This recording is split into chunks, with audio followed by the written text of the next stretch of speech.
Empezamos la cobertura de FutureCom 2015 desde la ciudad de Sao Paulo, un año más, un déjà vu adicional al que sumar a la lista, y empezamos con un debate o un panel sobre VoLTE, voz sobre LTE y voz sobre Wi-Fi. Vamos a intentar descubrir un poco cuál es el modelo de negocio asociado a estas dos tecnologías y por qué los operadores deberían estar invirtiendo en ambas. Gentlemen, welcome to this panel on telesemana.com. Thank you for being here. Thank you. I forgot to mention our audience, we're going to be doing this in English just to use a common language. So as you know, the panel is on voice over LTE and voice over Wi-Fi. First question would be, why should operators invest in either one? Ronnie, you want to start? Well, in talking to many operators around the world, there are three main drivers that get referred to. One is faster connection times, the second is higher voice quality, and the third is the opportunity for rich communication services. Now, in our experience, there are quite a number of operators around the world who at the moment are looking at the faster connection time and the higher voice quality and saying, no, we don't see that justifying the investment we need to put in an IMS infrastructure to get the VoLTE. So those operators are really waiting for more examples of the rich communication services to come through so they can charge incremental revenue and then justify the investment in IMS. Having said that, there's an awful lot of operators out there who have already moved to VoLTE, and many of those are doing it on the basis of that connection time and that voice quality. So there are two schools of camp there, very much so. Okay, Manuel? And in my dealings with mostly tier one operators, multinationals, I observe a couple of things. So first thing, I agree definitely with what you said. On the other hand, I noticed that it is a little bit of a challenging game because voice is not new. No. VoLTE is voice. It just happens to be over LTE. We had voice over 3G, circuit switch. New technology, all service. No, exactly. And a very used service is not a new service. So what's happening is when we look from the technology viewpoint, I do have a concern with the implementation of VoLTE by major operators. As you said, there are some which already introduced VoLTE. It takes a certain amount of learning and a fair amount of time to move from the current LTE data only to voice over LTE. And this seems not to be factored in the business case. So when it's market driven, when it's business driven, I think the marketing organizations think that it can be turned on or off on email. Yeah, okay. But it's not. And we should consider these factors. And what I've noticed is also it's a competitive game. So as soon as one introduces, the others 2-3 major players in the market will introduce it or try to introduce it right away. That's where we get the panic calls. Okay. All right. Well, there's something that you mentioned, both of you, that's interesting. One thing is that some operators are going in one direction with VoLTE, meaning they're investing on IMS. Yep. Mostly, I would say, and I'm going to simplify the argument, the discussion here, because probably they have an incentive to move as quickly as possible to an all LTE network. So probably they want to use 2G spectrum for LTE, they want to use 3G spectrum on LTE, and obviously to do that, they obviously need to have, and they need to understand actually VoLTE properly. Otherwise, they will not be able to offer the quality of service. Now, that being said, that's probably the path for mature markets, where that path towards trying to have an end-to-end LTE network will move faster, especially in the US, where CDMA probably will go away very quickly. What happens in emerging markets, where the operators will try to squeeze 2G as much as they can until that infrastructure melts itself off? So what's the difference between those two approaches? Is any comment on that? I'll start actually with a comment to what you said. There are also two technologies, CDMA and 3G. So moving from CDMA to VoLTE, it's sort of natural. That's what Verizon is doing, because it's much more difficult to make the VoLTE and 3G or the LTE and 3G technologies interoperate. The CDMA, I mean to say. It's more difficult. More difficult. Yeah. The phones are more expensive, different phones and so on. So So that's they have one an incentive to move to LTE quickly. which drove Verizon, for instance, in the US and some other CDM. When you go in developing markets, you're right, there is a trend to, or a tendency to keep the current technologies longer for financial reasons, as well as the handsets, which are cheaper. driving that. Prepaid, large number of prepaid 2.5G, 3G handsets keep this behavior. However, if you look at the revenue picture, the people which can afford the LTE, the voice over LTE handsets, are the most revenue generators. True. So I think we need to, when we build a business case or a business model, we need to go deeper in the market segmentation. And actually, I've seen in Latin America the voice over LTE exceeding the predictions of GSMA, 4G, and so on organizations, which were saying will be very slow. And I think it's a phenomena of two economies or two socio-economics. Within the same market. In the same market, Yeah, of course, yes, realities. which is visible around us. Okay, that probably will complicate. Well, I'll let you go, but probably will complicate the infrastructure assets that the emerging operators would have, because probably we have to sustain two networks longer for operational purposes, rather than just being able to quickly switch off older technologies and just move to one technology. Yes, and you made a very good point about the revenue generation, and I mean, what you have is the people who are using LTE for data. A lot of these people are the VIP customers who are spending a lot of money on their contracts or whatever.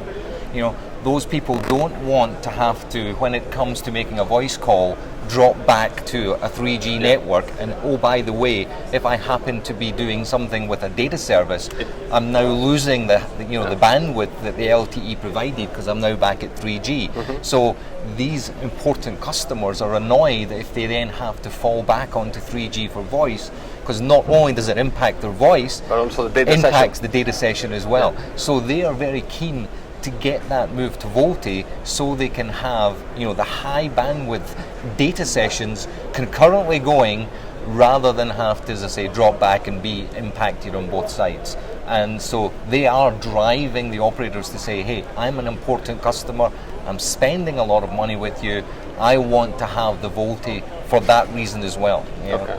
Now, let me pick up something that you mentioned in the first question, which is the business case or the business-driven situation. Obviously, we have IMS, which for years we've heard as a journalist, and that's probably you know better than I do, that IMS is a complex architecture, expensive architecture, it's not easy to implement, it takes time, it takes money.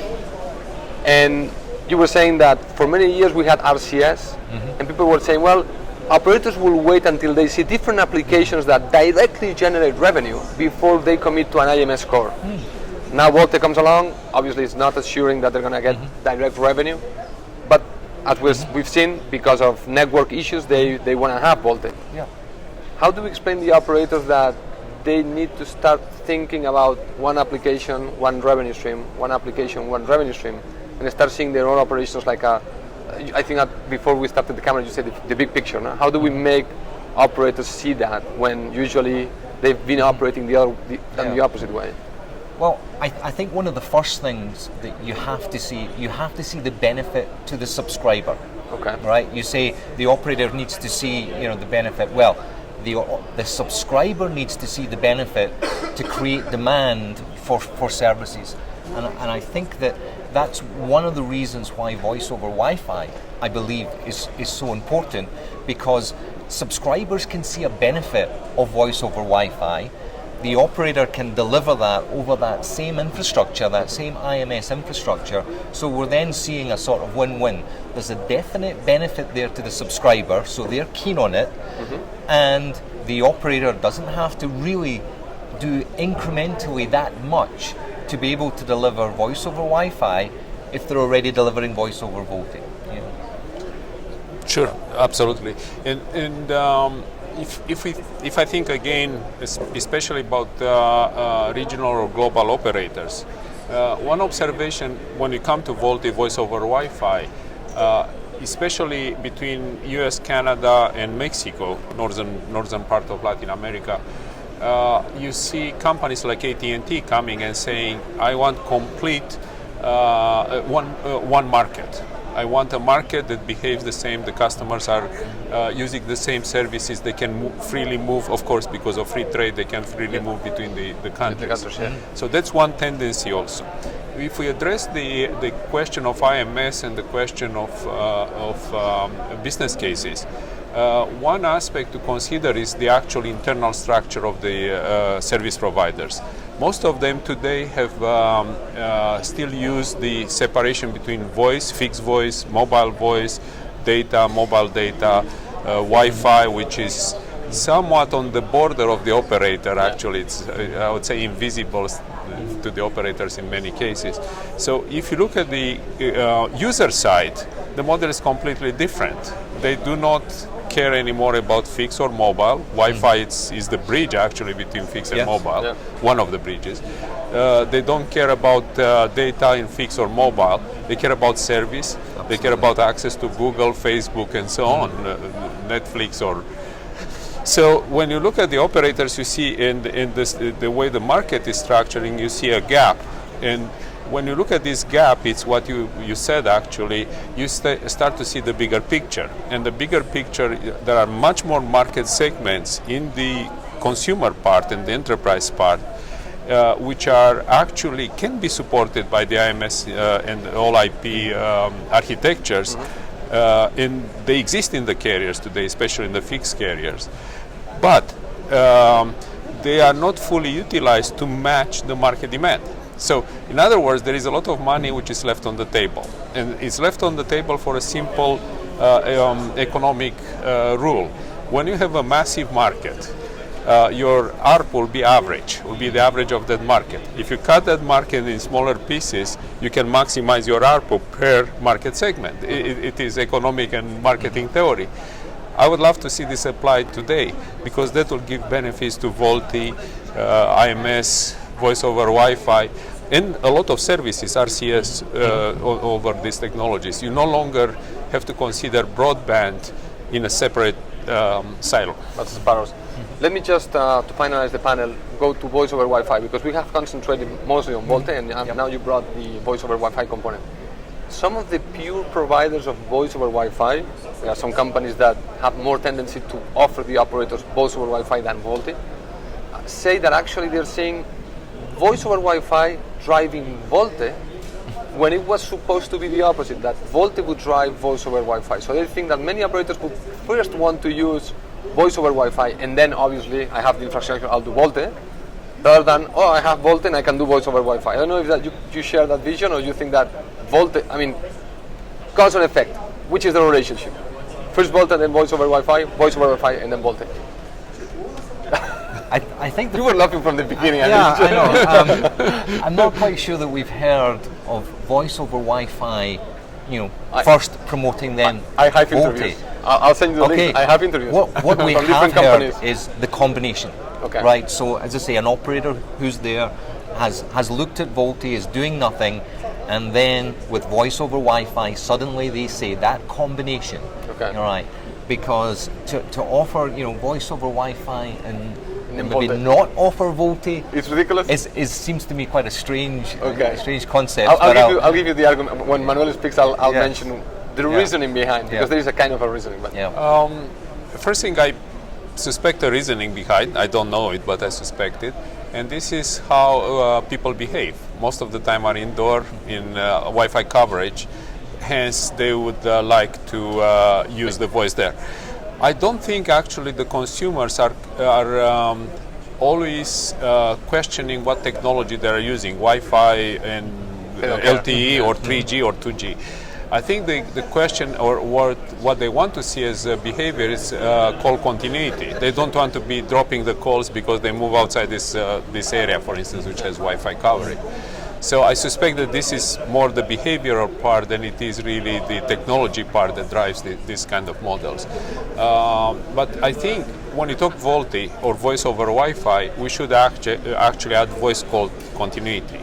And this is also circuit switch, VoLTE and so on. So when you look at that, it's simple. We want the service to be with us, to be reachable whenever we want to be reachable. and I don't think it's about Wi-Fi, LTE, or mobility. On the other hand, if we talk about business models and business cases, Wi-Fi is perceived, and in many cases is free. Yeah. Hence, voice over LTE to voice over Wi-Fi poses even a bigger challenge than VoLTE in itself as a business case. Yeah. Actually, it's for coverage. I was going to say, one of the stats that I saw recently was that in terms of data applications, something more than 80% of the data application traffic still comes via Wi-Fi. Yeah. So for all we think, there are people out there watching video on their mobiles as they're walking around, and it's going to the cellular network. No, over 80% of the traffic is going through Wi-Fi, and maybe that's where some of that argument comes from. Yeah, actually, the Cisco VNA it's projecting that in 2 years or 3 years, 65% of the traffic is still on Wi-Fi and 15% on LTE network or data network. So I don't know if we can use that as a metric, but I just throw it in here. It's about price and service. And just to comment on the pricing, voice over Wi-Fi, at the moment, obviously voice over LTE is charged as a voice call, because people sometimes think, is this being charged as a data service? Well, no, the IMS network recognizes this is a voice call, it gets charged as a voice call. The same could, and I expect will be the case with voice over Wi-Fi, because again, the IMS network will recognize this is a voice call being made, albeit accessing via Wi-Fi, therefore it'll be charged as a voice call. Excellent. But of course that could change. Absolutely. It's up to the operator. Especially about talking the user experience. Users, as Manuel was saying, perceive Wi-Fi as being free.